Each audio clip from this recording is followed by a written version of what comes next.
Assalamu alaikum wa rahmatullahi wa barakatuh. Welcome to our program, Spiritual Insight. Again, joining us is our brother Jafar Imran, Sheikh Jafar Imran, and he will be discussing with us, as usual, ikhlaqi topics about what is wrong and right, controversial issues, and something about Ramadan. And I will be discussing something about Salat. As usual, was Mahr Ramazan. The point of this program, as always I've said, is to get closer to Allah subhanahu wa ta'ala through our spiritual actions. The more we behave spiritually, the closer we get to Allah subhanahu wa ta'ala and we gain His marifah. So, Brother Jafar, welcome to the program. How are you? Thank you very much, brother. Dear viewers, Assalamu alaikum wa rahmatullahi wa barakatuh. So, how was your day? How was your fasting, Brother Jafar? Alhamdulillah, everything was good. And we thank Allah for His bounties, especially during this holy month of Ramadan. So, I'll ask a personal question. And what did you open your iftar with? Alhamdulillah, some tea and uji, porridge. Just with tea Normally and that, porridge. yes, we normally take that in between Maghrib and Isha. Then after Isha, we recite Dua Iftitah. And after the du'as, the supplications of Ramadan, we normally do eat iftar in the mosque. So here in Arusha, Shia communities, they are it's very large, and for that, as we are used to, I don't know other parts of Africa, but we East African people, we normally we normally take our iftar to the mosque, so that if somebody doesn't have an iftar, he will just come and join us after the prayers. He normally comes and join us.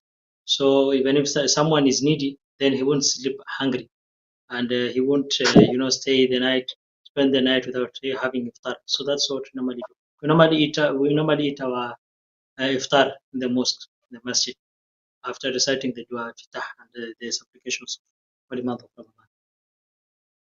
Yes, so, dear brothers and sisters, as we said today, we will also again have the window open for you to ask questions about your personal issues, where you can send a message to the number that has been provided on the WhatsApp. So you can see that number. If you need to do an istikhara, send your whatever your niyat is. You don't even have to tell your niyat to us. We will just tell you what the istikhara is and let you know how it comes out. And also, if you want to understand some other spiritual insight issues related to you, for example, for your career, your business, or your marriage, or anything like this that you're not understanding, or there's something that you're stuck about, and you want guidance from the Quran, we can provide that for you. Just like last time, we had a lot of calls and a lot of messages. However, I wasn't able to go through them during the program, but we can have them answered later on in the day. So, Brother Jafar, today's topics, what are they?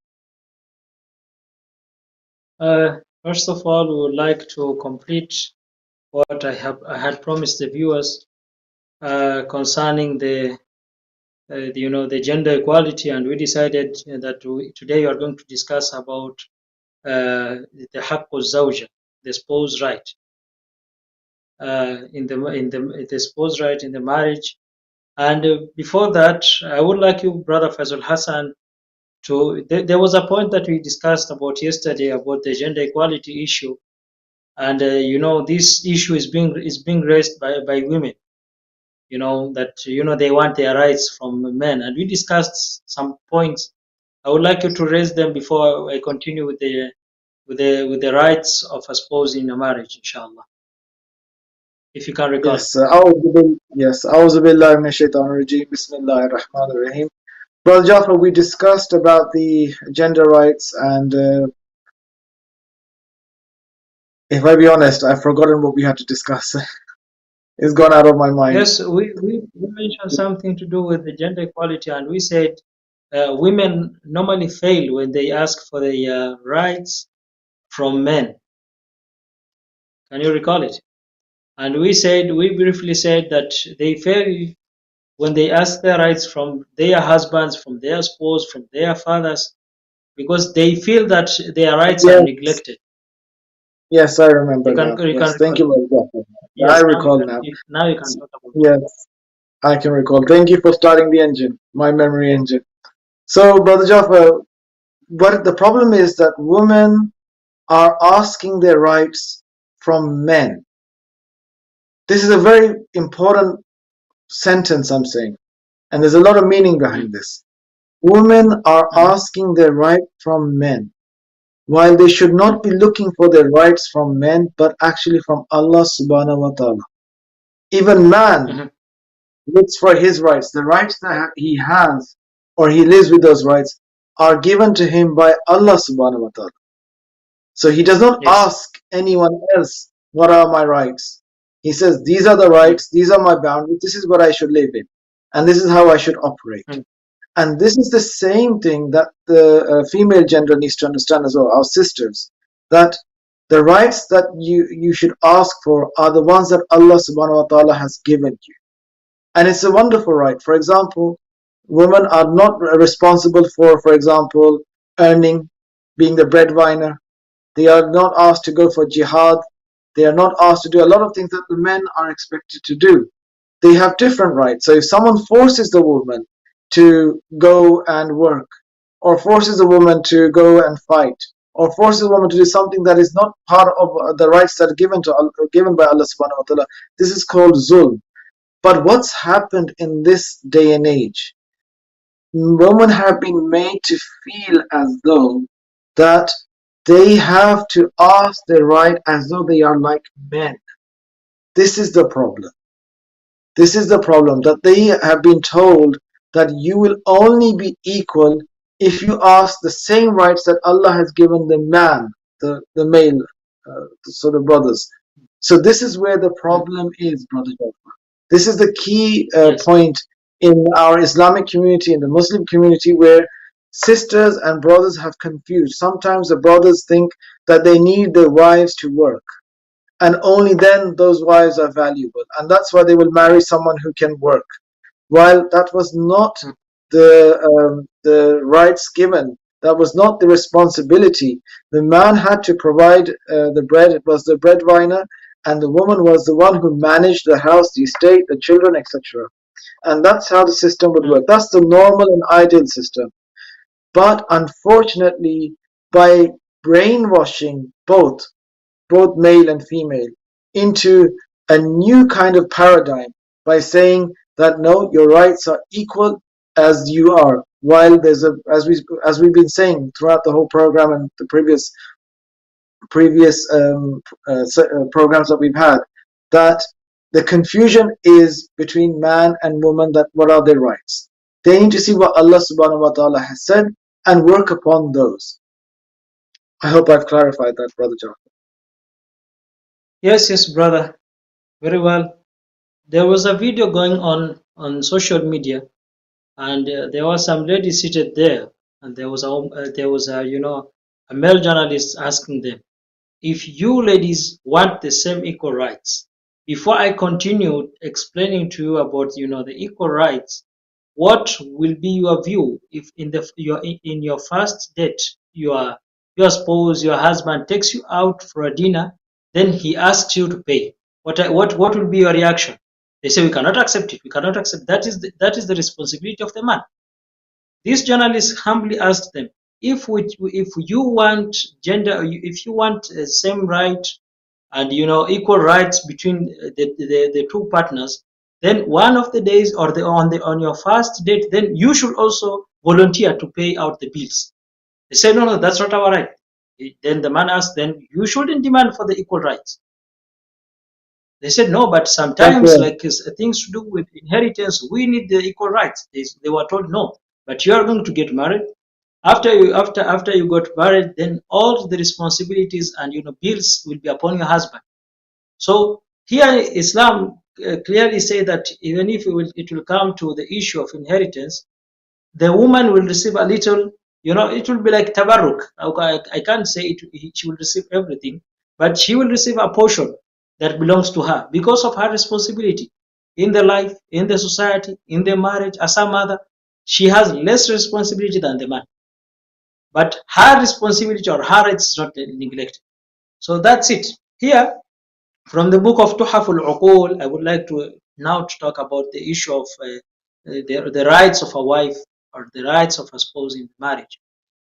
From the book of Tuhaful Uqul, page number 262, it says, وَحَقُّ الزَّوْجَةِ, and the rights of the wife, the woman in the marriage, أن تعلم أن تعلم أن الله عز وجل, the rights of a woman is for the man, for the husband to know that Allah subhanahu wa ta'ala made her to be a source of comfort, made the woman to be a source of comfort, made the wife to be a source of comfort, وأنثى, and to be a source of calmness, وتعلم أن ذلك نعمة من الله تعالى عليك, and you as a husband, you should know that that is a blessing, that is a bounty from Allah subhanahu wa ta'ala upon you.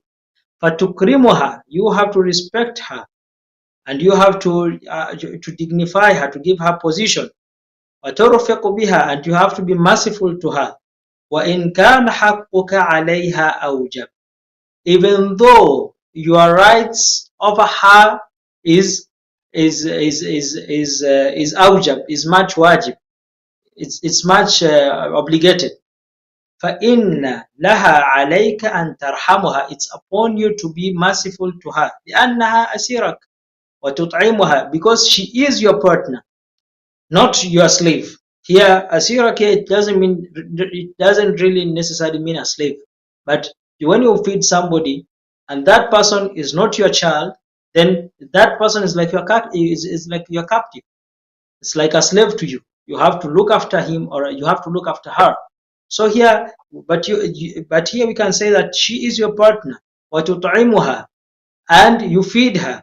وَتَكْسُوهَا, and you clothe her. فَإِذَا جَهَلَتْ عَفَوْتَ عَنْهَا, and when she slights or when she does something wrong or when she does something negative, عَفَوْتَ عَنْهَا, it's upon you to forgive her. So this is the rights of a woman. We are going inshallah tomorrow to talk about the right of a man. Here the most important part is that the man should understand that this is not a slave. This is not somebody that she just came to this dunya just to be my servant. No, she had her father. She left her parents' home to come and be with you. She left everything that she had to come and be with you. And when we look at the marriage, the woman just don't come into your life just to make babies. When you look at the ayah from the Holy Quran, Allah subhanahu wa ta'ala says, Allah subhanahu wa ta'ala says, Nisa'ukum harthun lakum, fa'atu harthakum anna shi'tum. Your spouse is your garden. Go upon it.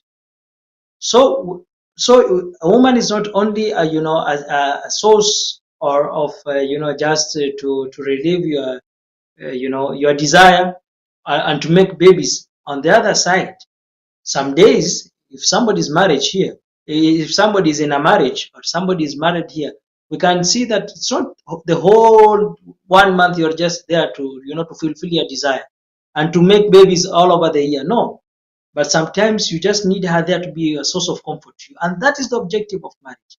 And if we look at this hadith, we can see that Allah subhanahu wa ta'ala says that in this hadith we can see that Allah subhanahu wa ta'ala made the woman to be a source of comfort to us. And one of her rights is that we have to respect her, and we have to feed her, and we have to clothe her as well.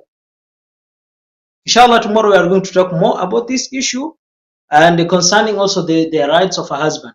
There we shall enlighten more, and we shall discuss more about this haqqu zawja, the right of a wife, and the right of a husband, inshallah ta'ala. That is tomorrow, because I had already promised you today, and right now 20 minutes of our time is already elapsed. Back to you, brothers. Okay, thank you, Brother Jafar. So while we're discussing izdawaj, marriage, partnership, spouse, and nicely you brought up the rights of a wife in a marriage, I wanted to talk about some akhlaqiyat. So while there is the halal way, there is also the haram way. Now what I mean by that? Of course. Haram and halal. Mm. So is the word marriage, doing nikah, is uh, is the halal way to be in a partnership, to have your desires met. But then there's an opposite Mm. to that. Just like every program we've been discussing the good and the bad. We've been discussing being proud or being humble, being, for example, telling the truth or lying. So the telling the truth is good, lying is bad. So same here. While marriage is good, zina, adultery, fornication is haram and it's bad. Why? Although the act is the same, you could be in a partnership without marriage, but why is it not blessed? Why is it considered as a sin? And a marriage being in a partnership with your spouse in a marriage, why is it considered good, pure, blessed? So these are the questions and that we want to answer today.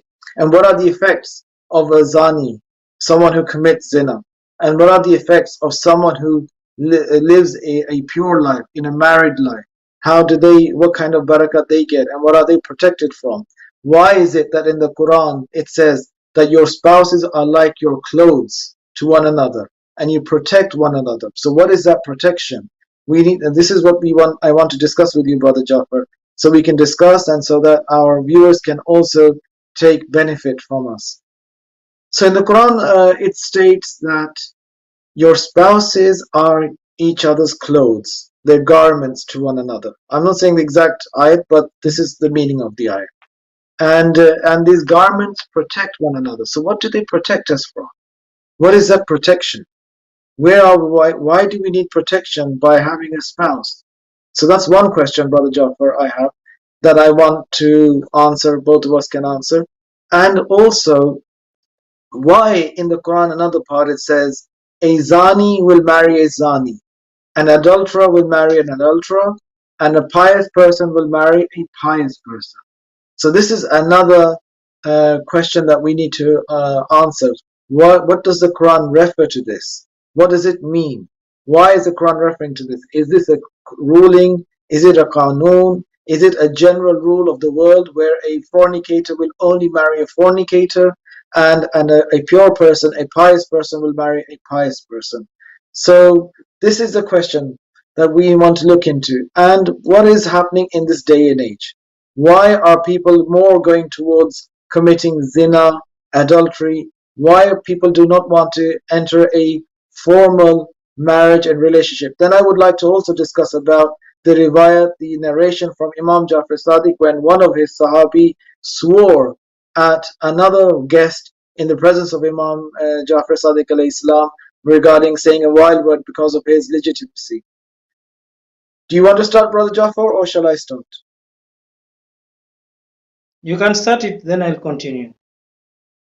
Right. So the characteristics of someone who commits zina. What type of person is he or she? Why do they commit it? What's the reason behind it? After all, we need to find out why in this world, in this day and age, when Allah has provided us the halal way to do things, why are we going the wrong way? Well, there are a few reasons behind this. First of all, it is the culture and the environment that you are living in. That can cause you to commit a vile act, an indecent act, because of the society you're living in. Because the society is probably is giving you so much images, wrong images, wrong kinds of things to see, that is always taking your mind towards committing sin. So the things that are being broadcasted on television, the things that are being advertised in the buses, the walls, the advert bills, and you will all see mahram people with their bodies exposed. So of course, if you're a weak person, while your hormones have just started to work, you will feel some feelings, because that's a natural thing. Do not feel that you're feeling some kind of feelings, this is wrong. No, it is something that Allah has given you. Of course, this is something just like food. You cannot live without food, neither can you live without sexual desires. This is something that Allah has given you. It's in our biological system. Therefore, we cannot run away from this. And when the media, the culture, the society attack you with these desires that we have in us, It's our innate being. It's within us. And then they misuse us. So one of the reasons why someone would commit a sin like this is because not that they want to commit the sin, Brother Jafar, but because of the environment they are being exposed into. And because of them being exposed into such an environment, they are weak because we're not masumeen. We are not like the prophets. We are normal human beings. And in a certain environment, if we do not have enough iman and knowledge and marifah for them, we will commit the sin. Even you would commit it, even I would commit it if I was put into that circumstances. And there's nothing to be, there's none of us can say proudly that no, we are pure in this way. We are all made weak because in the Quran, Allah subhanahu wa ta'ala says very clearly that I have made you weak. And the reason why He's made us weak is because He wants to make sure that we propagate the human race. And that is why we have these desires, and these desires are so strong within our body. So that's one reason. But then there are those individuals that are prolific zinakars, adulterers, and fornicators. What do I mean by that? I mean, some do it by mistake because of pressure, biological pressure, but then there are those that they know this is wrong. They are even married and they still commit adultery. Why do they commit adultery? This is the second question. Why are those people adamant, even having a spouse, so those women that are married and those men that are married, but they then still adamantly commit this sin? What is going in through their mind? Well, one of the reasons why an adulterer will commit an adultery is because he's a munafiq. One of the characteristics of a munafiq is that he will commit adultery or fornication. And the child that will be born is usually an illegitimate child that is born, and they will have illegitimate children because munafiq's family will never be pure and never be pure in the sense that they will keep their chastity, they will keep their virtue within the family and their purity. So that's one of the reasons. So one characteristic of someone being a zani is that he is a munafiq. So if you feel in your life that you are a hypocritical person, then you will find out that you are also committing sins such as zina. And another person that will commit zina is a person who is weak of character. Brother Jafar, do you know what I mean by weak of character? Someone who is weak in his willpower, has no control over his desires. You will find that person gets angry very quickly. You will find that person is vicious to his partner. He will be the first one to beat his own wife, or his wife will be the first one to rebel against her husband. That's the type of characteristics you will see in those people. And another reason why one might commit a zina is if their spouses are, Brother Jafar? On our side here in Kenya, one of the reasons that people they normally do zina, it is because the marriage has become very expensive. So the man says that if I will just chip into marriage, then it takes a lot from me. It takes a lot of my effort to be in a marriage, and the life has become expensive. That is one of the reasons. And the second reason is that people they don't want to be committed, and some people they don't want responsibility. So they just feel like they don't feel like the marriage is a holy thing and should be respected. They just take marriage as just a sexual satisfaction. So when they look at it and from that angle, there is no way they can achieve their goal in a marriage. That's Even if right. they will get married, Yes. their mind or the mentality will just run on to issue of satisfaction. So even if they will have kids, they will just bring the kids in an improper family and without proper manner. So the child will just raise herself or himself just like that, without any proper measures from the Holy Quran and from anything from the Holy Quran, from a hadith. The child will just be raised like that without any proper control. So that is one of the reasons people the men don't want responsibility, and the ladies as well, they don't want commitment. The ladies want to be free. When they need their freedom, I want to work, I want to go here, I want to go here. Because once I enter into marriage, I shouldn't go out without the husband's permission. And on the other side, the men also, they don't want responsibility. Oh, you know what? On the weekend, I normally go and watch football with my friends. I normally go here. But if I get married, then at 7 before Maghrib, I have to be at home. I have to check out my kids if they have done their homework. They are assignment well. I have to look at my wife. Oh, those things are very tough. So if they view it as that from that angle of responsibility, commitment, sexual satisfaction, there is no way somebody can be cool in the marriage, despite the issue of hypocrisy. But on the other side, somebody cannot get comfort that Allah subhanahu wa ta'ala mentioned in the ayah if they have this mentality in their brain. So those type of people, it's a very good point, Brother Jafar, you raised. Those type of people, as I said, are weak because they were not raised by their parents properly. And if they were raised properly by their parents, they wouldn't be running after just pleasure. So those people, as in the Quran it says, there are those people that worship their desires. So they are only worshipping the desire. They're only going after pleasure. And that's why they don't want any commitment. They don't want any responsibility.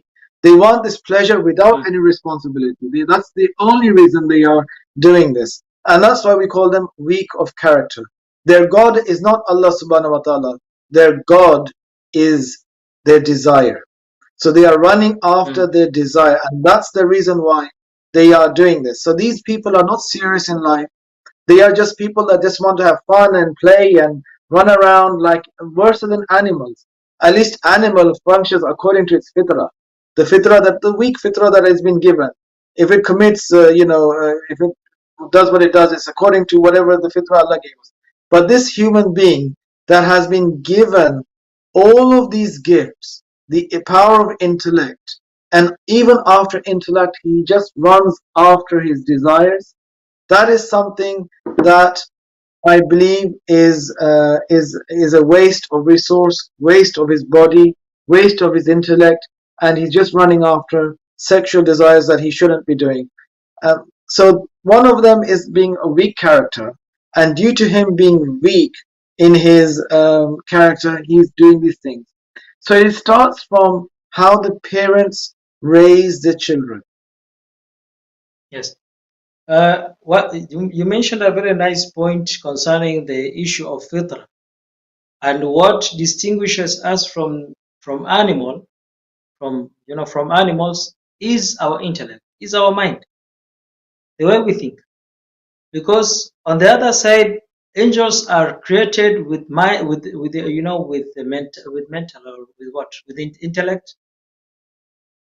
intellect and thinking without desires. We human beings are the combination of malaika, of angel, and an animal. Because animals are just created with desires, but they don't think, they don't have that intellect. So if we do things as Allah subhanahu wa ta'ala recommended or commanded us to do, observing every bit of our life and making it go and making it goes or flows with the Quranic view and the teachings of Ahlebait, then we are going to be holier, or our value is going to be higher than the malaika, because we have desires and we have intellect. But on the other side, if we don't use our intellect well, as you said that these people, they normally worship their desire. If we worship our desires, then we are going to be lower, or we are going to be degraded than the animal. Our position or our value in front of Allah subhanahu wa ta'ala is going to be lower than the animals, because the animal, they only have desires, they don't have mind. But we have the mind and intellect, but we are not using it.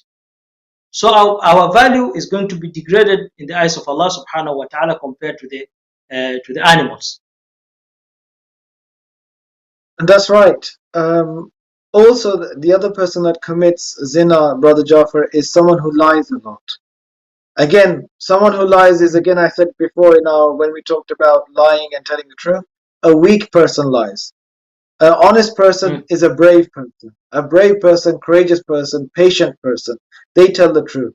But someone like a rat, like a snake, these type of people commit sins. These type of people, and that's why our ulema are big mystics. They would see the real essence of a human being's soul.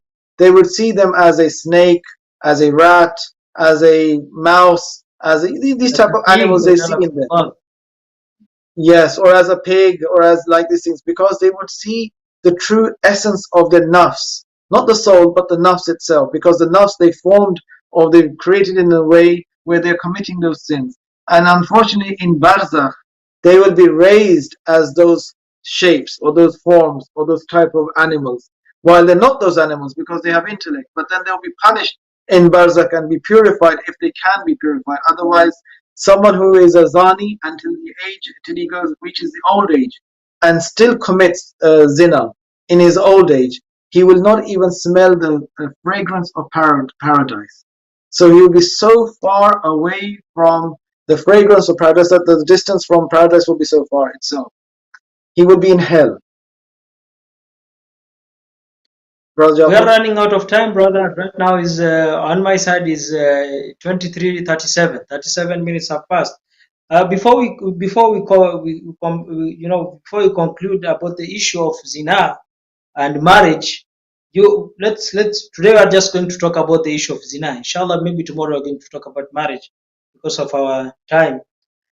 So here you previously, before we started the discussion, you mentioned some verses from the Holy Quran, and you said, "Hunna libasun lakum wa antum libasun lahun." They are your shield, they are your clothes, and they are our clothes, and we are their clothes, or we are their shield. Then you mentioned the second verse. You said, "Azani la yankihu illa zaniya, awil mushrik, awil mushrika." So this verse is also there. Going back to the first verse, "Hunna libasun lakum wa antum libasun lahum." From this verse, we can see that they are our shield. In which way are they our shield? In the way that we are not going to get STI, sexual control, these infections or HIV/AIDS. We are not going to get them because we have somebody whom we can pour our desires to. From that side, they are protecting us of not getting harmed by those infectious diseases. And on their side, if someone will know that this person or this woman is married, she's not going to be harmed in the society. She's not going to be looked down upon in the society. And if she walks from one point to another, there is no man who is going to harm her because they know this person is married. This person is married. Whatever she's going through in the marriage, Allah subhanahu wa ta'ala knows. So we shouldn't disturb such a person. They are going to that type of ladies, that type of woman is going to be respected, even if she doesn't have kids. But once people know that this person is married, she will definitely get a dignity in the society and in the eyes of people. They know marriage is a responsibility, and no one can just flow in the marriage without proper thinking about it. So if somebody is married, she's going to be protected by the community, by the people, not getting harmed. If on our side we are not going to get the infectious diseases or sexual transmitted diseases, and on their side they are not going to get harmed or anything like that. Yes, Brother Jafar, thank you for saying that. I think we're running out of time. I just want to answer one question for someone who sent us a message. His name is Kazim Kazmi from Islamabad, Pakistan. Assalamu alaikum, Brother Kazim Kazmi. You've asked a few questions. So what is the difference between nafs and soul? That's one question. Second question, he says, does nafs die and soul remain alive? 3. The body of a dead person after some time disappears or gets decomposed under the soil. Where the person exists in barzakh.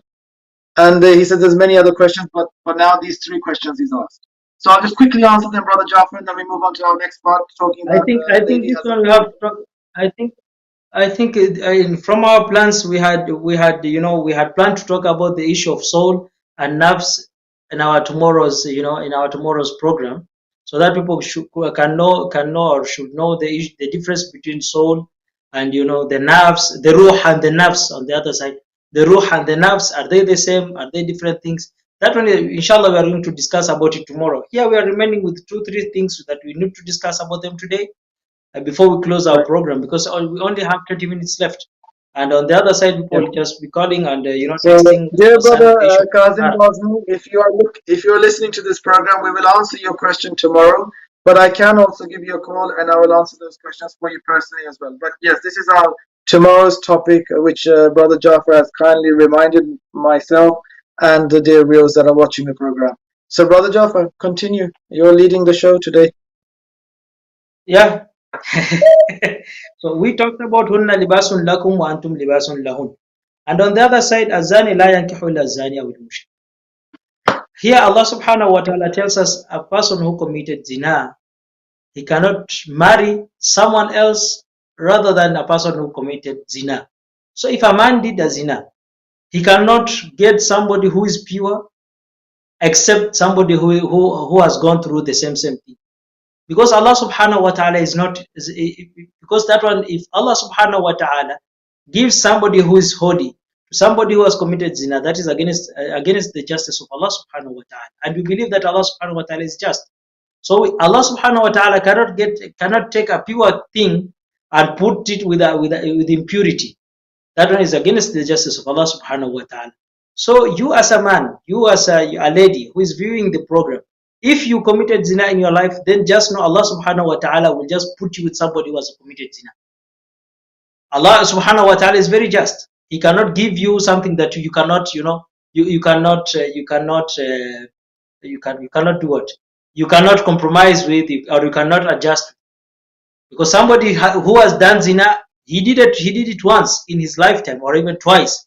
Once he gets married too, he will just ruin your comfort. Every time you're just jumping from one place to another place. Oh, that's somebody in a third street. He has a kid in this street. He has a kid in your house. He has some kids with you. That one will be against Allah subhanahu wa ta'ala's justice. So that one Allah subhanahu wa ta'ala cannot do so. So if we want to get pure spouses, then we have to protect ourselves. Then Allah subhanahu wa ta'ala will reward our controlling, our controlling our nafs. Allah will reward us by controlling our nafs. Will reward us with good spouses that we are going to live with in this world and hereafter. Thank you, brother Jafar, for this. Because as we are running out of time, could you state some few comments about Lady Khadija herself? But before we do this, I just want to talk about Salat quickly, 5 minutes, if that's okay. About what? Now we can talk about it's better if we can talk about Salah, then we go to the issue of Lady Khadija. Or should I continue with the issue of Lady Khadija? Yes, continue with Lady Khadija. Continue. Concerning the issue of marriage, we talked about marriage and we talked about Hukuk al-Zawja. And yesterday, just reminding ourselves and you, the viewers, yesterday we talked about the support that the husband gets from the ladies or from our wives. That one really boosts our, I can't say immune system, but really boosts our strength. When we go out and we know that we have somebody in the house who is going to provide us with the food, who is going to comfort us, who is going to make our house look like a home. We really get comfort when you are outside, and we really get strength to struggle more and more. And we can see and we can view this issue in the life of Lady Khadija. Lady Khadija, she reached to a point that the Holy Prophet sallallahu alaihi wasallam said that the pillars of Islam, or the Islam couldn't be the way it is today if it wasn't for sword of Imam Ali, for the support of Abu Talib, and for the financial support of Lady Khadija. This is a lady that Allah subhanahu wa ta'ala gave her a status, gave her a position that even during the life of the Holy Prophet, it was forbidden, it was haram for the Holy Prophet to marry someone else when the Lady Khadija was alive. When the Lady Khadija was alive, it was not allowed for the Holy Prophet to marry someone else in the presence of Lady Khadija because of her status. Just the same as we can say that in the presence of Fatima Zahra salamullahi alayha, Imam Ali was not allowed to marry someone else because they got everything they needed from these ladies. Imam Ali got everything that he needed from the life of our lady Fatima Zahra salamullahi alayha. And on the other side, the Holy Prophet got everything he needed in the life of of Lady Khadija salamullahi alayha, and tomorrow is the commemoration of Lady Khadija's demise or death. That inshallah, that's why the viewers can see that we've worn black clothes. On the other side, the Holy Prophet really praised Lady Khadija in his life, even after her death. And he was creating moments just to remember Lady Khadija. I heard today one of the sheikhs here was saying that during the lifetime of the Holy Prophet, after the departure or after the demise of the Lady Khadija, the Holy Prophet was making even, he was even slaughtering some goats or even and supplying the meat to the friends of Lady Khadija, just to remember Lady Khadija, salamullahi alayha. Yes, well, Jafar, this is correct about Lady Khadija. And even when Lady Khadija had passed away many years after, the Prophet would remember her and tears would come in his eyes, to the extent that the other wives of the Prophet, Aisha, would say that, why do you still remember? Why would you remember such a lady? She's now gone. We are much younger and more desirable. But he would say, do not ever compare yourself with Khadija. She was there when no one was there to believe me. She was there to support me in my mission, in my aim. And like this, the Prophet praised Lady Khadija and made them realize her value, her importance. Now that they have everything, now that everything they had in Islam was all sacrificed because of Lady Khadija, some of the wives would try to compare themselves with the sacrifice, the honor and dignity that Hazrat Khadija would have, which is a silly and futile thing to do. Yes, brother. Even when Lady Khadija passed away, the Holy Prophet told Imam Ali that my second pillar is already down. And during that year, it was named that Amul Huzn, the year of sorrow. And that one happened 3 years before the Hijrah, before before the migration of the Holy Prophet from Mecca to Medina. So that year, the Holy Prophet named it as Amul Huzn. Concerning the life of the Lady Khadija, we cannot talk about what she did during her lifetime, and we already discussed about the issue of marriage. So I would like just to read 3 points, because the only time that we are remaining is 10 minutes. I would like just to mention 3 points concerning the will of Lady Khadija salamullahi alayha. First of all, she saw that we don't have anything in the house. If it was my wealth, it's already gone. I don't have anything left out for the Holy Prophet. If it is my house items, it's going to be inherited by other ladies, by other people. So I have nothing left in the house. Even a clothing, I don't have a clothing to cover me up when I die. So he was there as she was there as she was lying down during her the last moments. She looked right and left. Then she saw Lady Fatima and she saw the Holy Prophet. She couldn't raise her demand or her will to the Holy Prophet because the Holy Prophet was in a sorrow moment. So she decided to call her daughter Fatima Zahra and told Fatima Zahra, go and tell your father or tell the Holy Prophet, inshallah, when I pass away and when I die, he covers me with the cloth or with the cloth that he was wearing when he was receiving wahi, when he was receiving revelation. That is a very holy cloth that that I'm requesting him to cover me up with that clothing when I die. That was her first wasiyah will. The second one, he looked there upon the ladies of the Holy Prophet, upon the ladies that were there in the room, because the Holy Prophet didn't marry anyone else during her lifetime, and she saw Salama in one of the corners. She called Salama and told Salama, come here, I want to tell you something. I believe you can carry this will in accordance to what I need. So the lady said, what Salama came closer to her, and Lady Khadija told her, you know what, I need you to be there for Bibi Fatima salamullahi alayha during her zifaf, during her wedding night, because that's a very tough time for a lady. That's a very tough time for women who understand marriage and who understand responsibility. So I need you to be a source of comfort during that time. Kindly don't leave that lady. kindly don't leave Fatima alone. Don't make Fatima to feel that she's left alone and her mother is not there and she doesn't have any support. That is the second wasiyah. And the third wasiyah, she said that to the Holy Prophet, the Holy Prophet, I need you to take care of Fatima and don't allow anyone to to raise her voice at her, to raise his or her voice at Lady Fatima, and don't allow somebody to raise even his arm on Lady Fatima. These were three wills that she left out. Were these all three wills fulfilled? If we look at the first will, there was no clothing, there was nothing. From that situation, Jibreel salamullahi alayhi came down, descended down with 5 clothings. He told the Holy Prophet, these clothings are for you. And you know what? The first clothing is for the Lady Khadija. And the second one will be a departure, the second one will be yours. And the third one will be for Fatima Zahra salamullahi alayha. And the fourth one will be for Imam Ali salamullahi alayhi. And the fifth one will be for Hassan. Where is the clothing? Where is the kafan of Imam Hussain? What happened during the time of Imam Hussain? That one was not fulfilled. She only got the clothing from the holy from paradise, but from this view we can know that there were only 5 kafans that were brought down. So Imam Hussain was buried without kafan.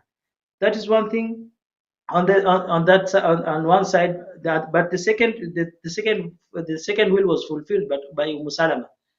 Salama did not leave Fatima Zahra salamullah alayha during her wedding night. Even the Holy Prophet told everybody to get out because he wanted to talk to Fatima Zahra, but Salama was still there. Then the Holy Prophet asked Salama, what are you doing here? I told everybody to get out, but Salama said no. Because of the respect that I had for Lady Khadija told me to be there for Fatima Zahra during her wedding night. So the Holy Prophet just told her, just go sit there, let me finish out with Fatima, then you be here for her. And the third will as well was not fulfilled. The third will, unfortunately, was not fulfilled. During the holy time, during the lifetime of the Holy Prophet, no one could raise his or her hand to the Fatima Zahra salamullahi alayha, and no one could even shout to Fatima Zahra salamullahi alayha. But after the demise of the Holy Prophet, things turned down. Everything turned upside down, and people did whatever they wanted to do, not because they didn't know the position of Fatima, not because they didn't know the position of Imam Ali, not because they didn't know the position of the Holy Prophet, but they did it because of their greed to the higher position in Islamic community. And those are the 3 wills that they were left behind by the Lady Khadija salamullahi alayha. Let's continue, bro, and we talk about Salat and we finish up because we are remaining with 7 minutes left out. Yes, brother, thank you so much for discussing about Lady Khadija. It's very important that we should always discuss those people that are important to us in the deen of Islam, Ahlebait, and we should remember their happinesses when they are happy, and we should remember their sadness when they are sad. So remembering their happy days and remembering their sad days is very important for us because we want to always be connected with Ahlebait. We want to be connected with this pure household. This is the source of life, the source of happiness, and the source of our existence. We exist because of them, we live because of them, we breathe because of them, we die because of them, and our getting closer to Allah subhanahu wa ta'ala is because of them. They are the only wasila that can bring us to Allah subhanahu wa ta'ala. They are the biggest ni'mat that Allah subhanahu wa ta'ala has given us, and this is the ni'mat that we will be asked about in the day of judgment. What did we do with this ni'mat? How did we treat this ni'mat? How did we behave with the household of the Prophet? And unfortunately, the Muslim Ummah were not able to hold this ni'mat and give it its right due because of their ignorance, because of their arrogance, their pride, and their lower desires. And that is why we see what has happened from Lady Khadija to all the way to Imam Hussain and Imam Hassan Askari alayhi salam. These are the issues that, brother, I always say, and that is why salat is very important. But a salat without marifah of the Imam or the marifah of the Prophet and his wasi is a salat that is similar to the salat of shayateen and those that are the enemies of Ahlul Bayt. because the salat should have its certain requirements. What are those requirements? That you should know who your creator is, and you should know who the creator sent. That's the prophet. And after the prophet, who is his wasi, and etc. like this. And if you do not know these things, then you are reading a salat of the jahiliyyah. You're not reading the salat of the pure and those that believe in Allah subhanahu wa ta'ala. Because in Karbala, what we understood was this very clear. They were both parties reading the salat. But one was reading the salat of Marifah and one was reading the salat of Jahiliyyah or the salat of Shayateens. And this is where we need to decide, is our salat the Marifat salat of the Ahlul Bayt, or is it the salat of those Yazidis in those camps that they were reciting their salats? So we need to distinguish this. And in this day and age, we can even see, even today, we say Ashura is even today. Live like Hussain and Ashura is always every day. Why? Because the Daesh, they were also reading Salah, but they were killing Muslims that were reading Salah. So even today, Karbala happens, and Karbala is happening. And we pray for our Imam Zamana to come for his reappearance so that we can fight this injustice and we can live successfully and have the qurbat of Allah subhanahu wa ta'ala in our life, brother. I don't think I have any more things to say today other than that tomorrow is, well, today the shahada of the demise of Hazrat Bibi Khadija has started, and she is a shaheed because she sacrificed everything for Islam, and it was because of her illness and sickness and the depravity of not being given food due to Shuaib Abi Talib, because they had sanctioned everything from them. They had put a lot of sanctions on the Bani Hashim, and because of that she was weak, and out of that weakness she fell ill, and out of that illness she died, and she's a shaheed. Thank you, Brother Jafar. And I think we will end the program with this. Unless you have something else to say, I will end the program. No, I don't have anything to say. Inshallah, tomorrow people should observe and should remember whatever happened during the lifetime of Lady Khadija and her support, and let our ladies to learn from her. How to be calm, how to be patient in the marriage, and how to be patient through the storm and the calamity of marriage. Inshallah, may Allah reward us the best of the best during this life and hereafter, inshallah. Thank you, dear brothers and sisters, for watching the program. If you have any questions, there's a lot of questions that have come up on the WhatsApp number that we have provided.